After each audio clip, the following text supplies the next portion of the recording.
8 hours and 32 minutes. That's how many daylight hours we got on Wednesday. Of course, it was the winter solstice, which is the official start to winter, although we've obviously had winter for a little while now as far as the weather goes. It's also the shortest day of the year as far as sunlight goes as well.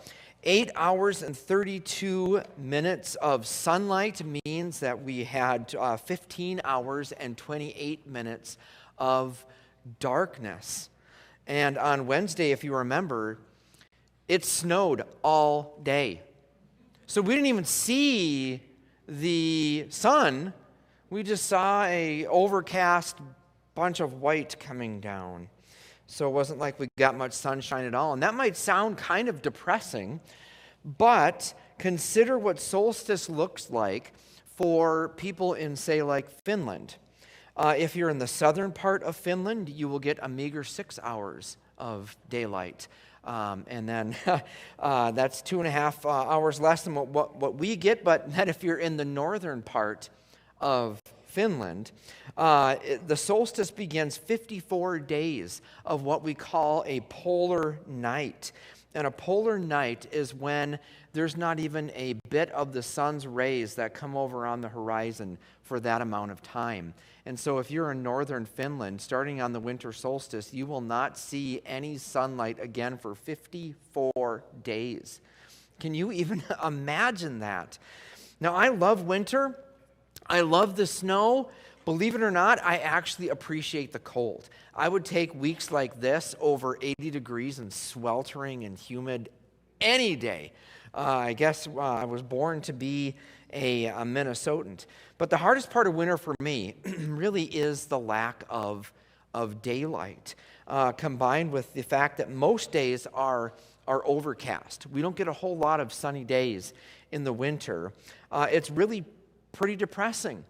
And so I try to find ways in which I can substitute sunlight to help me sort of cope. So I take like vitamin D supplements. Every so often I might have to do some artificial light therapy stuff just to get my brain to get back in the groove of being in a sunny place.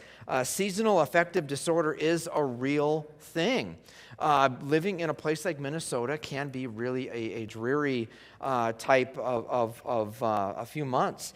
But even more depressing is the fact that even though some of us might be suffering from seasonal affective disorder, many of us here are entering into this season of light that we are that's going to be coming to a close here today in a perpetual state of the solstice of the soul. It's not as though we're so mentally depressed as though that might be a result, but it's more so that many of us are spiritually depressed. Many of us are struggling. We're beset by sins. We're in relationships that are in shambles. We've been victimized. We're weary from a culture that is confusing and weird. We don't know what tomorrow is going to bring. We lack hope and direction. We're lost in life, and for many of us, we feel like we are walking through an unfamiliar room that is pitch dark, and we don't have a flashlight. But in our text this morning, we find that at Christmas, the Lord opened up the shutters and the shades and let the light enter in. In the coming of Jesus, we no longer have to walk in the darkness of night, of sin and struggle. In Luke 1, the angel Gabriel comes to a man named Zechariah. He's a well-respected priest. He is married to a woman that is from the lineage of priests. They're very, very well-respected within the community of Israel. They are both in their later years in life. They have and enjoy a great reputation for being really good people in the community. However, they were never able to have children. And this would have seemed very strange and confusing to the community because at that time, infertility was associated with a curse from God. So how could this wonderful, godly, popular couple in Jerusalem not have any children? It was embarrassing and shameful, but yet they kept plugging along, trusting in faith, trusting in the Lord. And so one day this angel Gabriel comes to Zechariah and tells him that Elizabeth, his wife, who undoubtedly had already gone through menopause, and this thought of having a child was already beyond them. They're not even thinking about this anymore. He says to him, Elizabeth is going to become pregnant. She's going to bear a son. And Zechariah, you're going to name him John. This boy is going to prepare the way for the Lord to visit his people. And if you hadn't read the spoilers yet, you can guess Zechariah's response. Yeah, right. Give me a break. What kind of angel are you to come and tell me, someone that has had the pain of this infertility for so long, along with my wife, that you're going to tell us now at this age that we are actually going to have a child? But for his unbelief, the angel struck him mute for the 40 weeks of Elizabeth's pregnancy. Finally, when the baby was born and the time came to name him, Zechariah's tongue was loosened up, and he named the boy John, and then he uttered some of the most poetic and yet some of the most prophetic things recorded in Scriptures. And so the one that we're going to take a few minutes just to look at today is found at the end of his prophecy in verses 78 and 79 of chapter 1 in Luke. This is what Zechariah says. He says, because of our God's merciful compassion, the dawn from on high will visit us to shine on those who live in darkness and the shadow of death, to guide our feet into the way of peace. So I only have one point today, and that is that we need to see that God's compassion is the basis for his redemptive work. God's compassion is the basis for his redemptive work.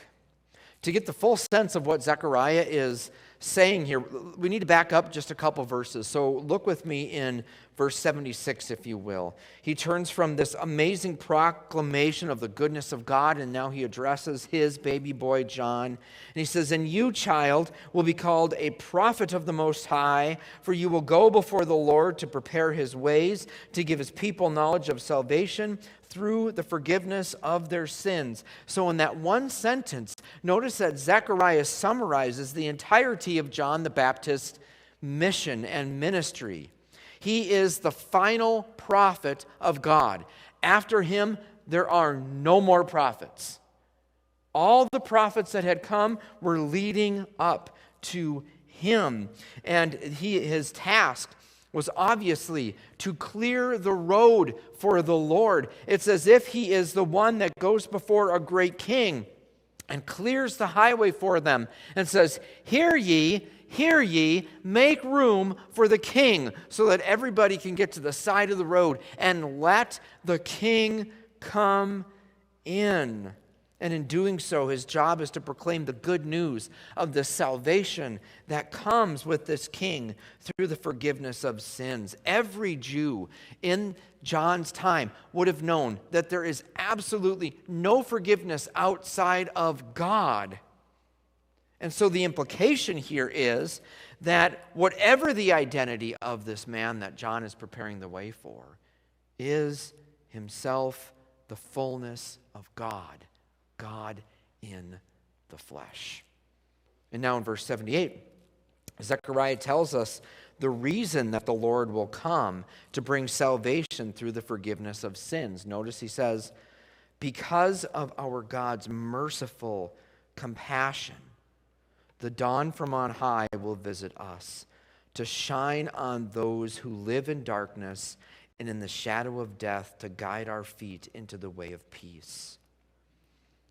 So if you read that right, we see that it is God's compassion that characterizes everything that God does. It is his compassion that compels him to send John to prepare the way. It is his compassion to even send the Messiah, who is the Redeemer. His compassion is the qualification for his salvation and his forgiveness. So notice here that Zechariah is already preaching the gospel even before Jesus is born. God is coming. Salvation and forgiveness is not granted in anything that you and I can do. It is not granted in anything that we are. It is not granted in any lineage that we come from. Salvation comes and is granted only because God is compassionate on us. The words merciful and compassionate, they really go well together. Merciful in the word that is used here literally means to show kindness or concern for someone in serious need. So when we take that definition, we see the image of God looking down in love on his creation and sees how sin has severely ravaged life here on earth. He has seen how we are hurt and how we have hurt others. He sees the implications of what happens after we say the words that we do and our actions that we do. Our lives, our relationships show it. Creation shows it. Sin has devastated the human race and our world. And compassion here is the feeling or the emotion that lies behind that mercy that he has. The word literally means bowels. Okay? It's a little weird. Compassion sounds better than bowels, but it's certainly more graphic. Think about it. When someone that you love is in trouble or hurting, where do you feel it? Man, right in the gut, right? It hurts to see someone you love struggling. Some of us have had situations in which our compassion is so strong on people that we actually get physically ill. It happens. So the word here is literally bowels. But it's a manifestation of God's compassion. And it's because of God's merciful compassion that the dawn from on high will visit us. And I don't know if you have ever intentionally gotten up early in the morning specifically to watch a sunrise. But it can be absolutely breathtaking. There's this moment when everything is dark. And you can't see anything. And then, like that, everything just sort of gets a glow to it. What you couldn't see just a second ago, all of a sudden now you see. You can find your way. You understand where things are going. You can navigate life and your walk. Everything now is in full color. And HD. The sun itself hasn't even shown up yet. It's just the brilliance of the radiance of those rays just starting to come over. It's called the dawn of the day. And if you are in the right place to see this, it is absolutely beautiful and breathtaking. And when Zechariah said that God's merciful compassion will visit us from on high, he was saying that the dawn of God is coming in Jesus Christ. That little bit of sun ray is coming over the horizon at Christmas. Jesus is God's merciful compassion to us. Jesus is the entire compassionate plan of God from the foundation of the world to redeem us from our sins and to bring us back into right relationship with Him. Zechariah was saying that this one who was his son would point to the same one that Isaiah was pointing to in Isaiah chapter 9, verse 2, when he said that the people who are walking in darkness have seen a great light. A light has dawned on those living in the land of darkness. Now I'm willing to bet that some of you here today feel like you're walking in the dark. Life makes no sense. You're just trying to get through. Today is a struggle. You assume tomorrow will be a struggle. You feel lost, you feel hurt, you feel confused. You may even feel like you have screwed things up beyond repair, and that there's no hope for whatever situation you've gotten yourself into. You need to internalize the fact that at Christmas, God opened up the curtain for you because of His merciful compassion. Let me say that slower and in a different way. God is not done with you. God has not given up on you. God is not disgusted by your actions of the past. When God looks at you, He does so with merciful, compassionate eyes. And on Christmas, He acted on that mercy and compassion by sending His Son to take on flesh. In Jesus, we have the one who is truly God and truly man given for us. In Jesus, we have one who is able to meet us right where we're at the same time be the one who went to battle for us. It was on the cross that He took the full brunt of everything that we have ever thought, said, and done that is against God's will and against God's way. It is in Jesus that we find redemption and new life. It is in Jesus that the lights of the dawn will illuminate our hearts and we can finally see life as we've never seen it before. We're no longer blind. In Jesus, we can have relief from those things that we're in bondage to. In Jesus, we can have purpose. We can have hope and meaning and understand life as it was meant to be. This salvation, this redemption is only possible and free because of God's merciful compassion on us. At Christmas, this merciful compassion was born. And He is completely yours, the Bible tells us, by God's grace through faith. So trust in Him, and the dawn from on high will visit you now and forever. Let's pray.